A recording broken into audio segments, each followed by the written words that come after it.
In early medical school, I felt a bit lost, trying lots of different things, trying to work out the best strategy. I just wasn't sure. And I thought, hold on, let me take a different approach, go and learn about psychology, see if I can pick up anything that will help me in the process of learning. And my focus in psychology was really on how is the best way to learn, how do people learn, how does memory work? 5 or 10 people a day visiting the website. So basically nobody using it. I remember when I put my first couple of videos up on YouTube and they got 200 views, I was so excited. And I think that the way to look at this is that even though the numbers may seem small, the important thing is not to compare to something like Zero to Finals that's been around for almost 8 years. If you're putting something out and even a couple of people are looking at it, I think that's very, very exciting. So in the early days, after a year or two of putting things out into the world, and spending almost full time on this project, putting all my time and energy into it, I was just very excited even to have 100 or 200 views on YouTube. Stress your brain when you're trying to recall and memorize things. My guest today is Dr. Thomas Watchman. He's a prolific medical educator, founder of Zero to Final. Hi Tom, how are you doing? Hi, I'm doing great. It's great to be with you. So tell us a little bit about your introduction for people who might not know you. So I'm Tom Watchman. I'm the creator of Zero to Finals. I work 2 days a week as a GP, and that's pretty much my life. I spend the vast majority of my time creating stuff for Zero to Finals, and 2 days a week I work as a GP. That's about it, really. I'm very, very passionate about medical education. Great. So Thomas is a very humble person, and you can tell it from the content that he creates. He's done a lot of things, and I want to get into the story, the origin story of Zero to Final today, his inspiration, and why the hell does somebody put in so much work and sacrifices to do something like this? So let's start, Tom. Tell us, how did Zero to Finals come? Like, what was the idea that was started? Yeah, I think the best way to start is my experience in medical school, or even my experience in A-levels. What I found in A-levels was that you could take these study textbooks that you can buy just pretty much anywhere, and they're specific to the exam. So what you do is you take this textbook away, you learn the textbook, you look at all the past papers, and then when you turn up on the exam day, you know the answer to all the questions, so you can do very well. What I found, which was quite frustrating in medical school, was that you had this medical exam coming up. Nobody really told you what was coming up on the exam. And then you had these textbooks that were horribly written. They were written by academics who were kind of doing it to boost their career. And it was overcomplicated and very difficult to get through. And there was a sense of frustration that you didn't know what to learn. What the resources you had were difficult to learn. And then when you turned up for the exam, the stuff on the exam was, seemed quite foreign because you'd not actually found what was the right thing to study. So I was constantly frustrated in medical school thinking there must be some sort of solution to this where there could just be one resource that covers everything, learn that, and then you do well in your exams. And not only that, but it prepares you well for after medical school, going into the real world and practicing as a doctor. So that's where that kernel of an idea for Zero to Finals came from. But of course, when you're in medical school, you're so busy learning stuff. And then I started foundation training, and that was like a whirlwind of stress and night shifts and just survival, really. And then after foundation year 2, after F2, I took a year off, and I spent the first probably 4 or 5 months of that year doing nothing but working solidly on creating this new resource, which I called Zero to Finals. And so that's where it started. I kept working on it,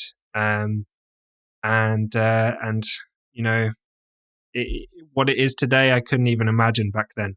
But that was in 2016, so it's been almost 8 years of working on this. Great. So the first set of resources that you got on the website, and tell us how were you writing it at the time? Yeah, the first, if you were to look at the Zero to Finals website in, say, 2017, when I'd completed that first bit, it was so basic. It wasn't particularly useful. was essentially a set of bullet points on some key topics in medicine and surgery. That was it. And the grammar was terrible. There were so many typos. The website looked awful, and wasn't much use, to be honest. So the first process was just trying to get a kind of skeleton of the medical curriculum for finals together. And then I've been building on that since, and each time refining it.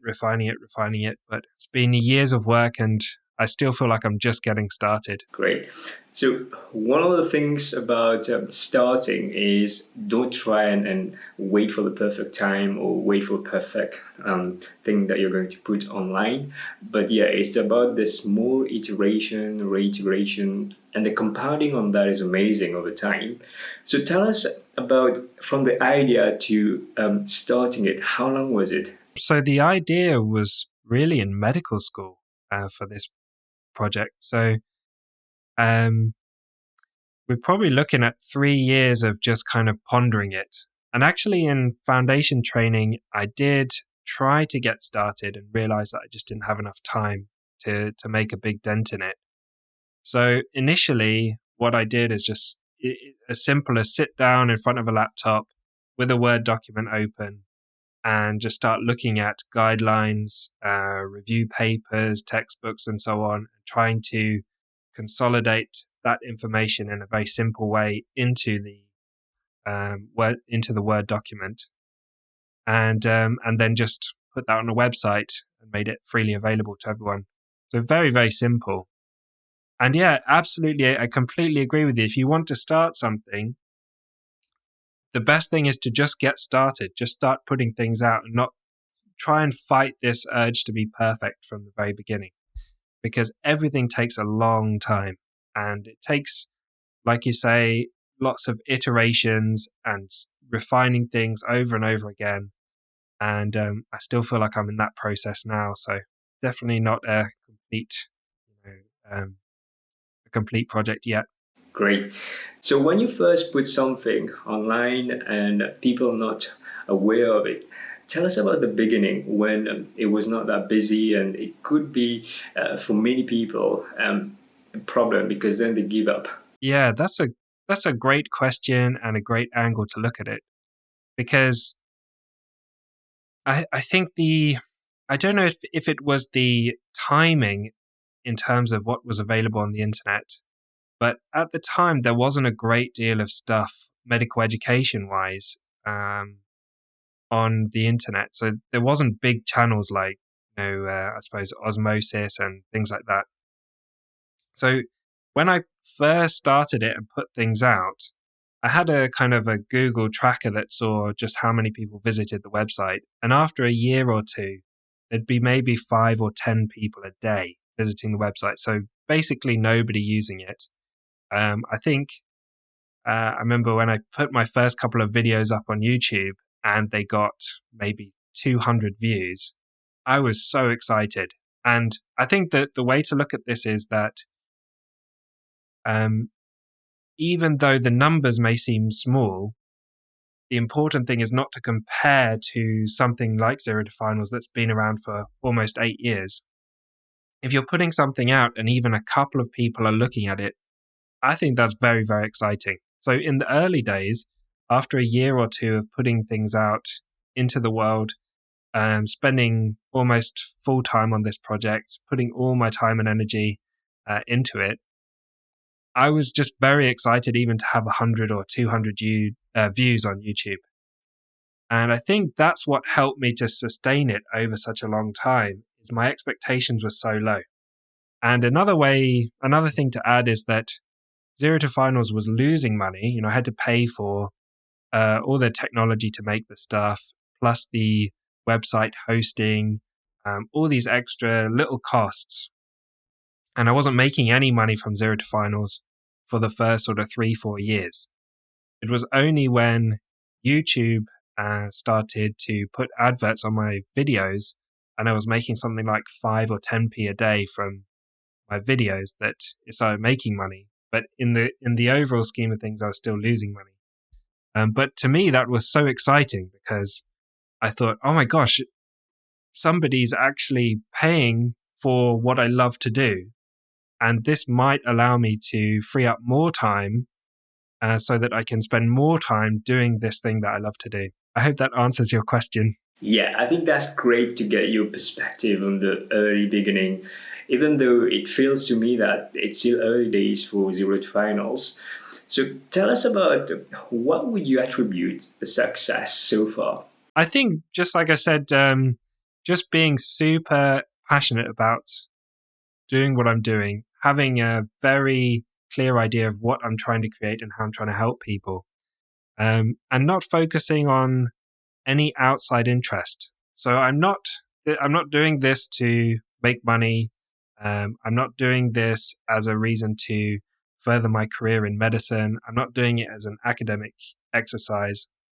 I'm doing it purely because I love creating things and I really want to help people learn medicine. They're really the reasons for doing it. And I think that comes through and is what makes it successful. Great. Yeah, I think it definitely is very clear when somebody is coherent and is in alignment with what they're doing. So tell us, what are the skills that you develop while you were learning Zero to Finals? Because I understand that there must be a lot of skills you gain through this process. Yeah. Oh, goodness me. Yeah. So many skills. And I think, in order to start something where you're teaching about medicine, you've got to be somebody who enjoys learning things. And that's been a theme throughout my whole life, actually, is being really passionate about learning new skills and new techniques and being able to do things with those. So my love of learning is what has driven me through the creation of Zero to Finals, because I get to learn so many new things. So in terms of what I've learned practically, I've learned a ton about writing. My writing has dramatically improved. I've learned a ton about storytelling. I've learned all about the technology side of things. So creating videos, editing videos, making podcasts, editing audio. I've also learned a bunch of skills about web design, how to put stuff on the internet. The list is endless. And then, of course, the whole, I suppose, business side of things, like just simply running a business and sorting out all the tax side of things, which can be quite a headache. But yeah, just endless skills and continue to learn all the time. Not only that, that's the kind of creation side of things, but just teaching so much medicine has taught me so much medicine. So, I finished medical school in 2014, started Zero to Finals in 2016 or the very end of 2016. But compared to then, my knowledge has dramatically increased because of the amount of reading and research and writing that I've done.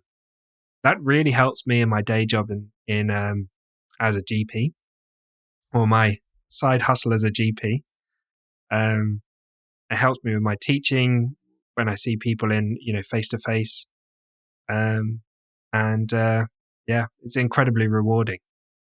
And as a side note, if anyone in your audience is looking to start something as a side hustle, or start a business, or start something on the side as a project, my suggestion would be to pick something that really resonates with what you enjoy.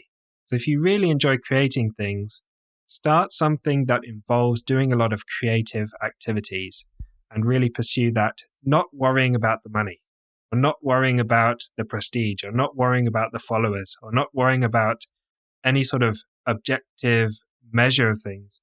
Pick something that you really, really enjoy and go for it. Yeah, I think that's really great advice, especially if you enjoy doing something. When you become successful at it, then what it means is that you have more of this to do. Whereas if you're doing something for the money, but you don't enjoy it, then when you get successful at doing it, you get more work to do and you won't enjoy it. Whereas it looks to me like you're playing a game that even though outside you might not get any success, but internally you're getting something out of it. So tell us about now, like Zero to Finals has evolved over the years and you've got a membership. Tell us, how did you develop this? Which stage? You mean the membership? Yes, the membership one, because it looks to me that it started from just a website, then you've got books, you've got podcasts, and it's evolving. Sure. This is a great question, actually. So the membership website is relatively new. This is actually something from the last maybe 18 months or 2 years. And where this came from was that initially in terms of the products that I've created, they've really been, the aim of them has been to be the most helpful thing for the learners. So first of all, I built the website, made that completely free. Everybody can access that. But when I was a medical student, I loved using textbooks because I could, scribble on them. I had a physical thing and I could kind of work through it chapter at a time. So I thought, all these notes, I need to have this in a book because that's what I would want as a medical student. So I created the books and made them as cheap as I could on Amazon so that everybody could have them available. Then I suppose the next product after that was these physical flashcards. And this was more of like a creative project for me that I just loved doing. And the more I worked on them, the more I thought these are going to be super useful for rapidly revising topics. I knew somebody who ran a printing company, so we put together these flashcards, and I thought they were really exciting and interesting project and would be really helpful. So we created those. But what I found with the flashcards is while I built Zero to Finals on my own, the website, I'm limited in what I can do technically. So I'm not a computer coder. I'm not a software engineer. So I just built the website on WordPress. And I didn't have a way of properly displaying the flashcards. I wasn't really satisfied with how the flashcards displayed. So I didn't have a way of putting the flashcards into the world. And the other thing is I didn't have a way of creating a question bank. So I didn't have the technical skills to put questions on the website in a way that I was happy with, where people could track their results over time and things like that. And I just happened to know somebody who was a computer coder or a website coder, and she put me in touch with somebody called Matt, who's incredible, and we worked together to build the members site. And the reason for building it was to solve the problem of having a digital version of the flashcards and to create a question bank. And the reason for making it a member site as opposed to putting it on the Zero to Finals site is that the Zero to Finals site doesn't require any logins. It doesn't have any adverts. There's no barriers to using it. So anybody who wants to learn medicine, go to zerotofinals.com and have access to all the notes for free. You don't have to sign up. You don't have to do anything. It's just there, completely free. There's no obligation. Whereas with the member site, I wanted to create something where it tracked your progress over time. So it tracked your exam results. It tracked your MCQ test results, your short answer question results. And so that required people to log in so that they had an account, which is why I wanted to make it separate from the Zero to Final site. And then the reason for charging for it was essentially just to free up more of my time to create more stuff. So the reason for having trying to generate an income from Zero to Finals is literally so I can spend more time creating content for Zero to Finals. So that's the reason for the member site. I think the member site is really great for people who want to go deeper and take their learning more seriously. What were the learnings that you got out of that project of developing a member site? Because I understand it's quite difficult to build software. Yeah, actually, this was one of the most fun projects that I worked on. Like I said, I worked with a website engineer called Matt, who's incredible.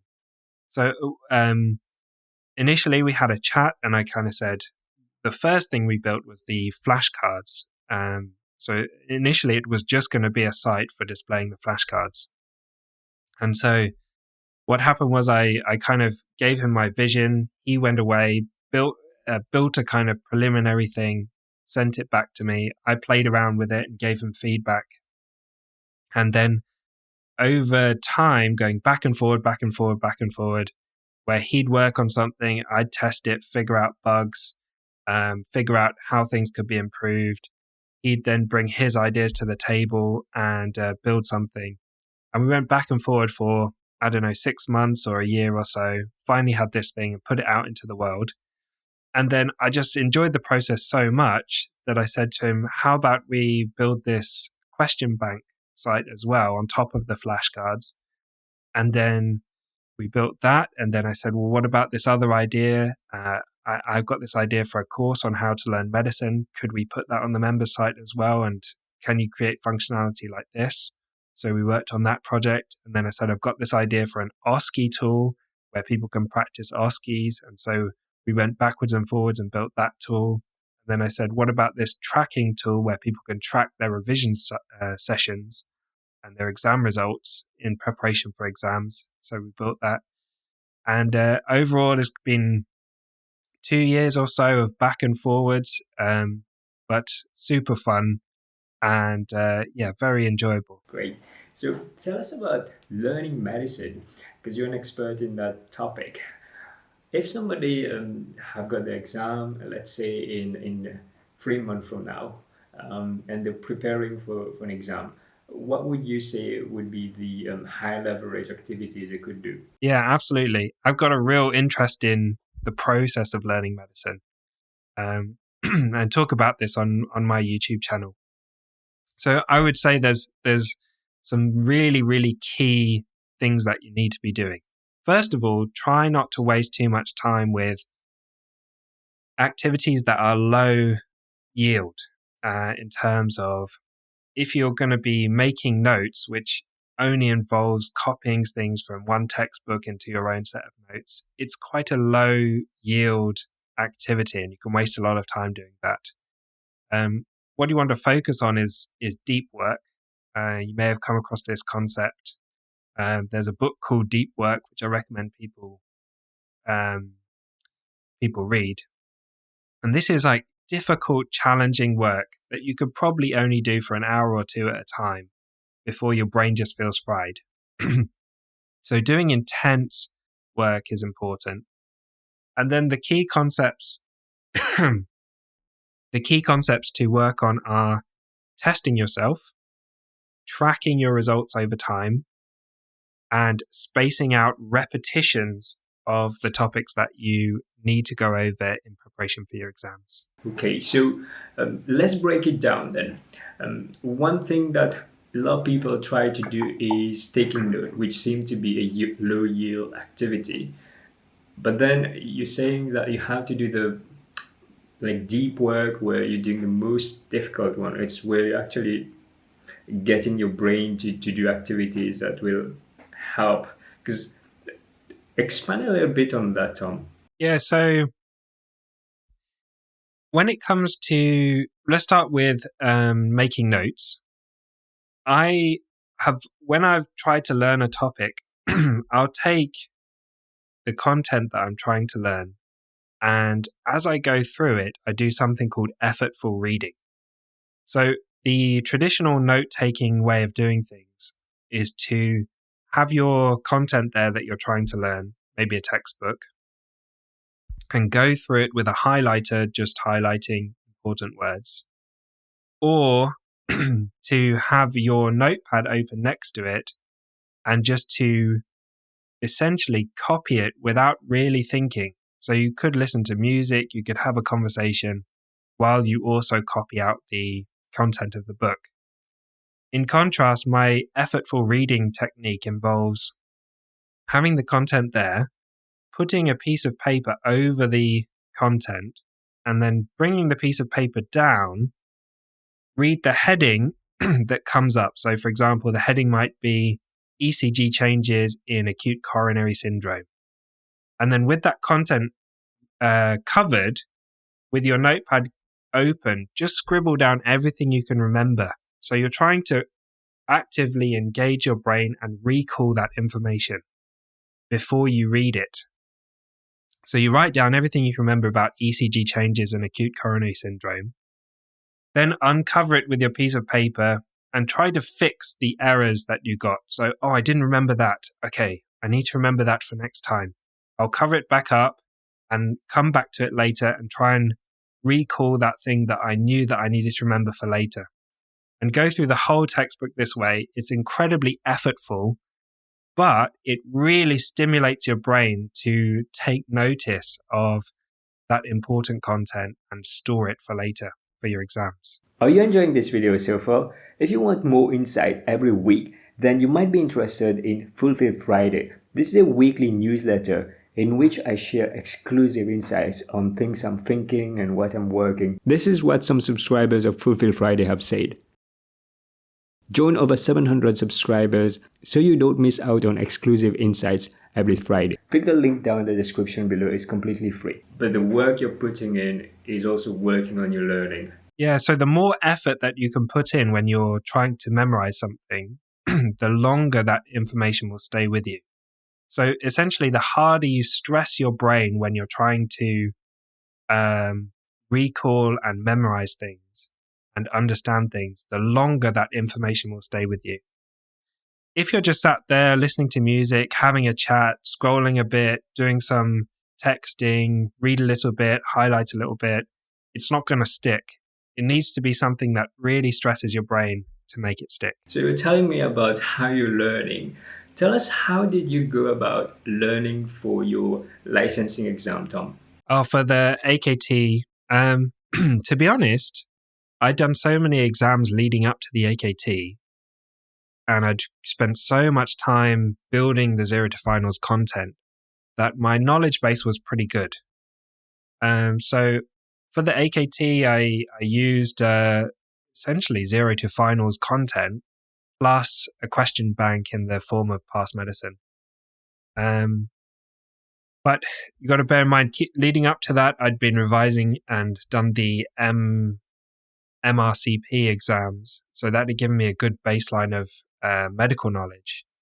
And I'd been preparing for the PEDS diploma and Obs and Gynae diploma. So my knowledge was quite good to start with, plus writing the Zero to Finals content. But when it comes to recommending people about how to prepare for the AKT, I think it's essential to have two components. One is actually studying, reading the content and studying it, and trying to get it to stick. And the second one is testing yourself with a question bank and with practice questions. If you do one or the other on their own, there's a good chance of failure. If you just read and you just study without testing yourself, first of all, you won't know where your strengths and weaknesses are. You won't benefit from something called the testing effect, which is where actually testing yourself helps to get information to stick in your memory. And you won't be prepared for the exam. But if you just use tests, you won't have that overall understanding of the topics and overall bigger picture that allows you to properly consolidate and organize information in your head. You'll just have little facts that you've picked up from the question banks. So you need a combination of the two. And that's my recommendation for any written exam, actually. That's great. And I know that you're helping GP trainees with the AKT. Tell us about common things that you see, the changes from the people who may have failed the exam a few times and then they managed to pass it. What were the big changes in their approach besides what you've just said? Yeah, actually, I just want to reiterate essentially what I just said. The things where I see people fail is, and the things where when I talk to GP trainees and I get nervous that they might fail, is a particular thing that that people say is I just use a question bank like Past Medicine. And what I do is I just practice the questions, and then if I get it wrong, I read through the textbook section or the explanation under the question. And that seems to be really working well for me and keeps me interested and engaged. And when someone says that to me, I always get a bit nervous because I think you're not doing this properly and getting the bigger picture. The second thing that makes me nervous is when somebody seems a bit overconfident. If you may want to read about something called the Dunning-Kruger effect, where if you're feeling very confident for the exam, there is a good chance that you're on the, so it would be on the left-hand side of the Dunning-Kruger effect, where you're overconfident because you don't know how much you don't know. And what you'll find is that as you start to learn more and start to get more awareness of how much information there is out there, your confidence level will tend to drop dramatically. And then you end up in this thing called the valley of despair, where you think, oh my gosh, there's just so much to know. It's impossible for me to know anything. And if you're feeling like that, that's actually a good thing. If you're starting to feel like there's so much to know, I can't possibly learn everything, it means you're on the path to success. And then as you start to get your head around things and you think, okay, there is so much to know, I'm never going to know everything, but I'm feeling relatively confident on the basics here, and I'm going to go in with and give it my best shot. This is a good place to be at. But if you're feeling overconfident, that makes me a bit nervous. I think that's very insightful. So if you're not worried about the exam, then you may need to worry. But if you're worrying about it, then probably you'll be okay then, because you're probably doing enough work. Tell us about when it came to learning for your other exams, and I understand you've also done a degree in psychology and medical education. What were the things that you've learned out of it? Yeah, very interesting actually. So I did an intercalated degree in psychology, and I did that after my third year of medical school. And actually the reason for that was, in case you haven't picked up on it, I have a real interest and passion for the process of learning. And I felt frustrated early in medical school that I felt like I'd nailed the process of learning for A-levels. But in early medical school, I felt a bit lost, and I was trying lots of different things, trying to work out the best strategy. I just wasn't sure. And I thought, hold on, let me take a different approach, go and learn about psychology and see if I can pick up anything that will help me in the process of learning. So my focus in psychology was really on how is the best way to learn, how do people learn, how does memory work, all those kinds of things. So my learning from that is I took away some key strategies about things like the testing effect, the spacing effect, motivation, individual differences, or and just how the process of memory worked, and took that away and then applied that later on in some experiments to see how I could use it to learn medicine. When it came to the Masters in Medical Education, if you haven't picked up on it, I'm pretty obsessed with learning medicine and teaching medicine. And so during my foundation training, I was frustrated with just being at work all the time, just not having any opportunity to learn or any opportunity to teach. So I thought, let me sign up for the Masters in Medical Education, which started in my FY2 year. And the biggest takeaway for me, which was very interesting, is that a lot of people, when you start teaching, you think teaching is this process of you've got a teacher and a student, and the teacher is forcing all this knowledge into the student's brain, and it's kind of a one-directional process of shoving information into the person's brain. And the difference that I really picked up on during my course in medical education was the fact that teaching is more of mentoring and enabling the student to teach themselves. particularly when it comes to teaching adults and teaching medicine. So a lot of the time, the role of the teacher is just to enable the student to thrive and to grow on their own, and to equip them with the skills to teach themselves. So the ideal situation when you're teaching is that you can get to a point of removing yourself from the equation, and the person continues to thrive as a lifelong learner, and continues to develop without you. So at some point, the student will go off and no longer need you. And you're trying to get to that stage. That's very insightful. So it seems to me that, yeah, you are very passionate about the learning and the teaching. And there's many GP trainees and GPs who want to get into the medical education space. How would you say someone could go about approaching this if they want to have a career where it becomes an important role in the career? There's tons of opportunities as a GP. So if you're a GP trainee, you may feel like your whole career up until this point has just been service provision and learning for yourself, through the early years, and then just being at the GP trainee job all the time, doing exams, and not getting the opportunity to teach. I would really encourage you that GP is a fantastic career and gives you so many opportunities. Since I graduated or CCT'd and became a GP, I've been bombarded with so many opportunities that, I turn down things constantly. You can get into teaching in so many different ways. If you contact the university that's near you, there'll be loads of opportunities there. If you want to get involved in teaching GP trainees, there's tons of opportunities for that. There's probably going to be medical students or trainees at your practice that you can get involved with teaching, and all sorts of opportunities. I kind of started Zero to Finals because I was frustrated after my second year that not only did I think there were these problems to solve, but also there just didn't feel like there were any opportunities for me to teach. So I wanted to create my own opportunities. But if you're a GP trainee and you're thinking, I don't want to spend the next 8 years trying to build something, I just want to start teaching, there's loads of opportunities once you qualify. Yeah, so there is many opportunities. It's just about seeing whether this fits you or not.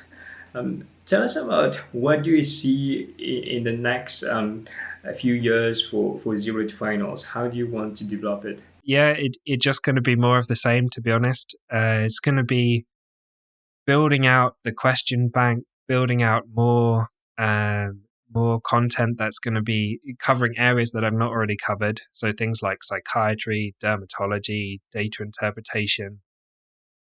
Long term, I'd love to get to the point of creating anatomy and physiology content, but I feel like the clinical side of things needs to be addressed first. And then, making flashcards for pediatrics, obs and gynae, other topics, and just building out. Essentially, I have a big vision of eventually it will be Zero to Finals. It will cover everything, but it just takes time to get there. And let me take this opportunity. If anybody's watching and they're thinking, why is there no psychiatry content? I'm fully aware of all the things that need doing, and I really want to get round to them. This stuff just takes a lot of time. Yeah, so it's good to see that you're having various plans and you're taking your time to do it. I had to say there has some impacts, and having to do this work, has this impacted in your personal life and other things as well? I suppose in a sense. I mean, I'm very happily married and have a family, and try and spend as much time with them as possible. Early on, trying to build Zero to Finals while also doing GP training and other things is quite intense. So I was doing a lot of very early mornings. I work best in the morning. So I'd get up at sort of 5 a.m., head straight to a 24 hours coffee shop and get a couple of hours of Zero to Finals in before work. And then on my way home from work, I'd stop off at another coffee shop, get maybe an hour or two, and then I'd spend the whole weekend working on Zero to Finals. And a big part of the last, since I CCT'd in 2020 has been trying to take advantage of the fact that Zero to Finals makes a bit of money, which means that I can do less GP stuff and really block out dedicated time to really concentrating on building Zero to Finals and still have time to, have a family, do some exercise and live life outside of it. So it's all a balancing act. And I think when it comes to things like work-life balance, it's really important to figure out what works for you and what works for you now. Not just, you're not trying to have this perfect work-life balance for your entire life. You're trying to work out, at this point in my life, what balance do I want? How do I want to prioritize things and spend my time? And what's going to be sustainable for me right now? I'm not worrying about a year in the future or 10 years in the future, because life will change at that point and you'll need to rebalance things. So it's constantly a balance. It's constantly dynamic. You're always working out what your priorities are for that particular time. And that's how I work things out. So I might say for the next couple of months, I'm really going to go hard on this particular project. And then after that, do something else. And it's constantly changing. Yeah, I think it's important to have some flexibility, and sometimes when people feel like work-life balance, they think that they have to separate things from work and life, and it seems to me that you have integrated it and you enjoy doing it, so you might not see it as work, although it is some sort of work as well, but you enjoy doing it and it provides you fulfillment. Thank you very much, Tom, for sharing your experience and story of Zero to Finals with us today. It was very insightful and I'm sure our audience got a lot from it. What would you like to say to our audience who's listening and watching this video? Just a big thank you for listening, really. If you've got to this stage, I'm very humbled and appreciative that you've listened to me. Hopefully, I've given you something interesting to think about. You can always email me at tom@zerotofinals.com, and I'm sure you can find all the stuff that I do. And thank you so much, Erwin, for having me. Great. So let us know in the comment what was your main takeaway from Tom. And if you haven't checked Zero to Finals, make sure you go and check it. It's worth having a look at it. Everything is free on the website. Take care, everybody. Bye-bye.